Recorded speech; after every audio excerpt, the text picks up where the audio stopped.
Señal directa. Continuamos en Señal Informativa. Ya está con nosotros Augusto Chacón, él es director del Observatorio Ciudadano Jalisco. ¿Cómo vamos con su colaboración de esta semana? Augusto, muy buenos días. ¿Qué tal, Sonia? Muy buenos días. Buenos días a las y los televidentes y radioescuchas. Hay encono en la sociedad, uno peculiar. El fenómeno de la comunicación es hoy mediado por una especie de hidra con 1000 cabezas, o mejor descrita, con unas cuantas cabezas y miles de hígados que se reproducen por generación espontánea, de manera diferenciada, según la capa en la que suceda el intercambio de mensajes. La película superficial está compuesta por los medios tradicionales y hasta sus versiones en Internet. La siguiente es la que forma las redes sociales electrónicas, pero solo hasta el punto en el que reaccionan a lo que difunden los medios habituales. Una publicación en un diario o este comentario provocan efectos que, puede darse el caso, dejan de depender de aquello que los originó para cobrar impulso propio, independiente de lo que se dijo en el comienzo y potenciado por las posturas que generó. Otra capa más profunda, accesible nomás para quienes son parte del dar y recibir en las redes sociales electrónicas, la constituyen los mensajes que fueron hechos para las singularidades de las redes sociales, con una intencionalidad que se vale de la casi carencia de reglas que distingue a este estrato, en el que importan poco atributos como verdad, hechos comprobables y la divergencia de opiniones.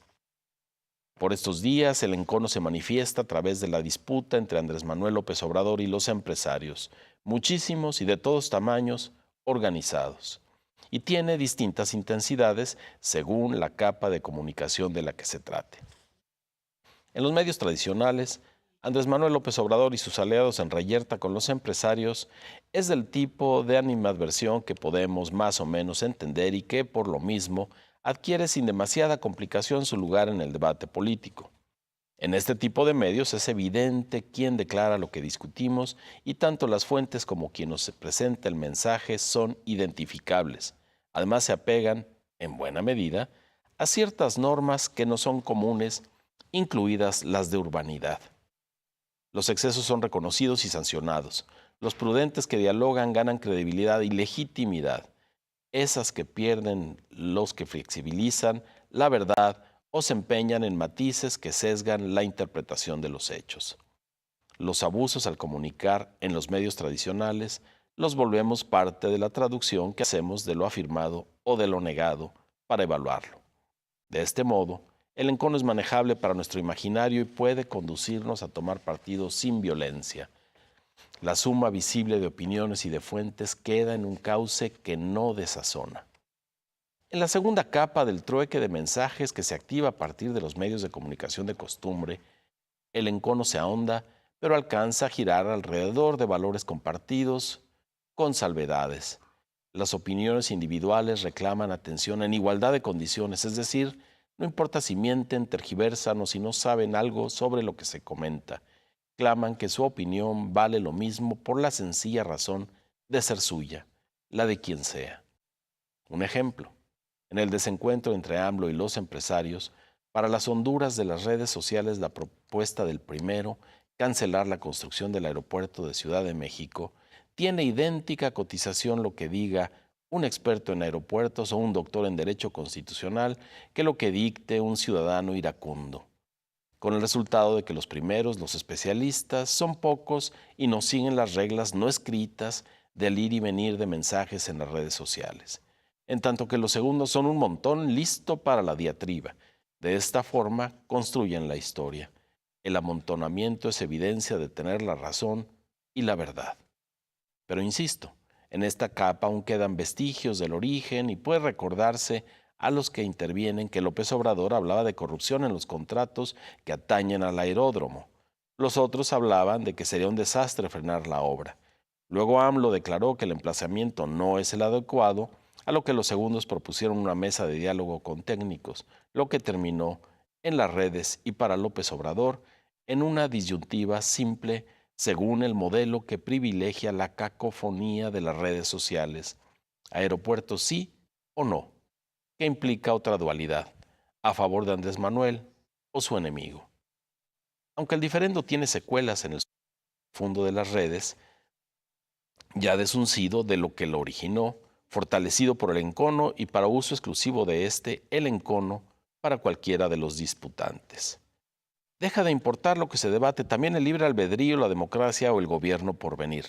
Lo único que cuenta es tomar partido y le cae al que se raje.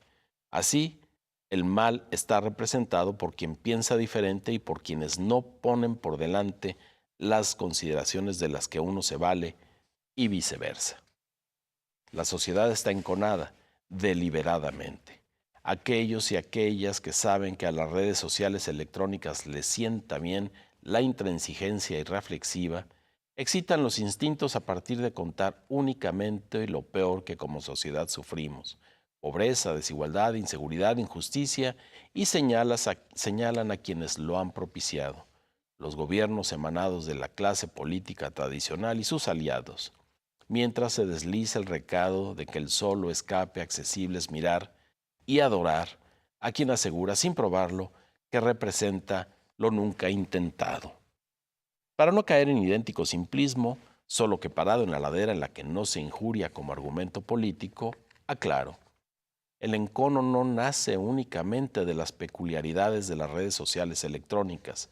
El sustrato en el que echa raíces es de aceptación uniforme en todas las capas en las que la sociedad se comunica. El país produce riqueza que se reparte inequitativamente. Las instituciones del país prodigan impunidad.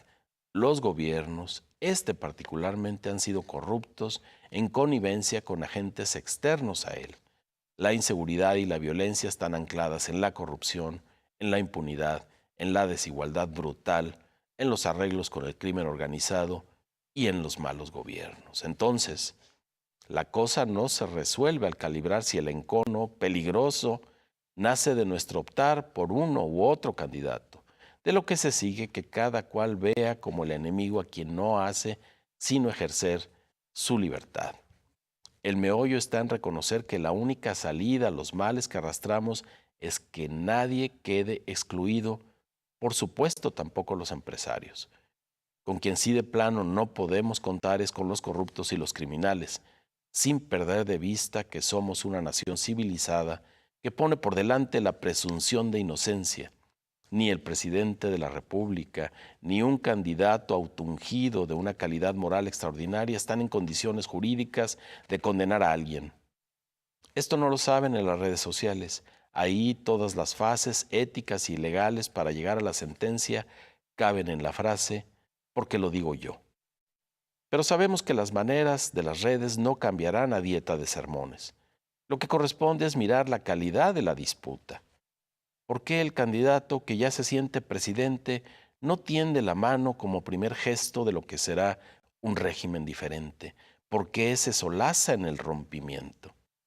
Ojalá no tenga que ver con que en su proyecto habrá elegidos y repudiados, es decir, como siempre. Muchas gracias.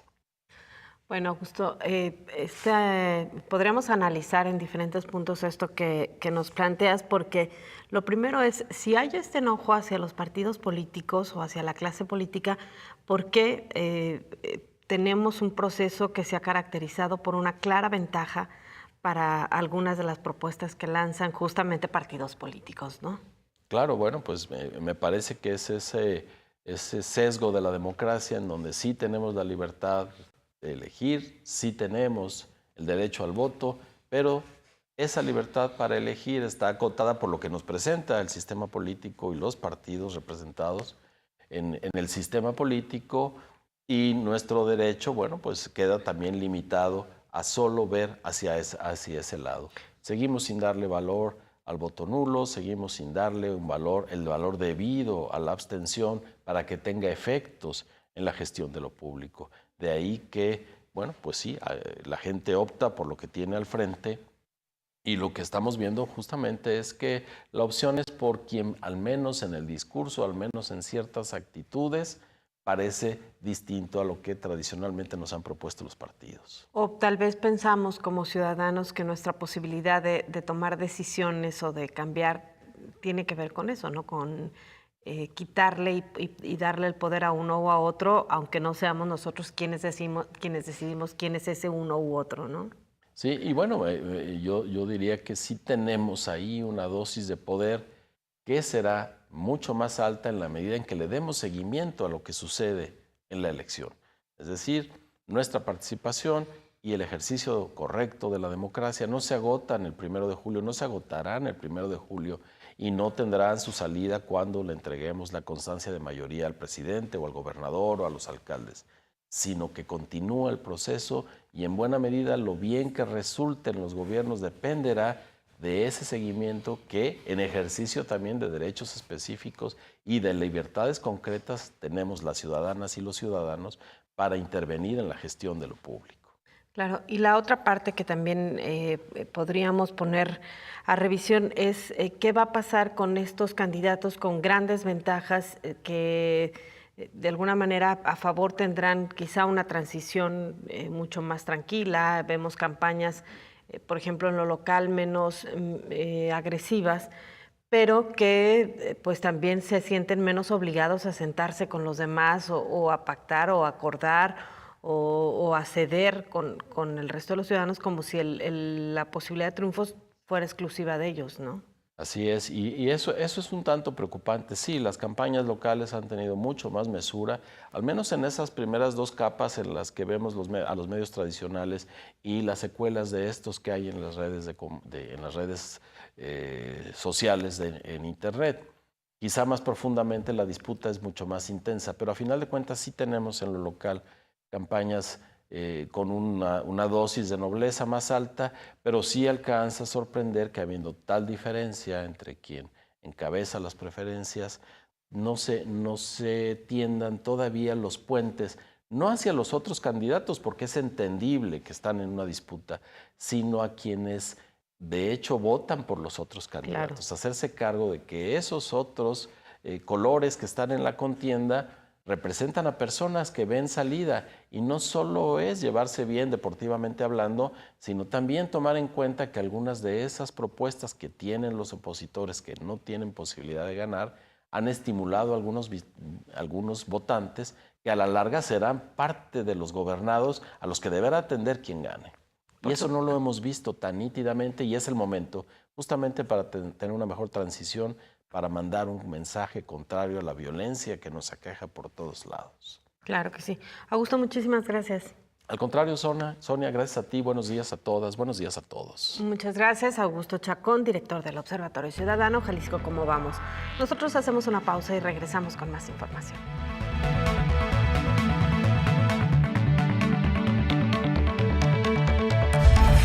Regresamos con Señal Informativa Emisión Matutina. ¿Qué es lo que está detrás de la noticia?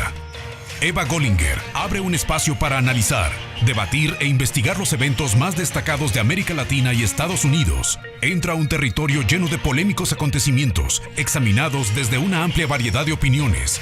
Lo que no se ve a simple vista, se destapa en Detrás de la Noticia.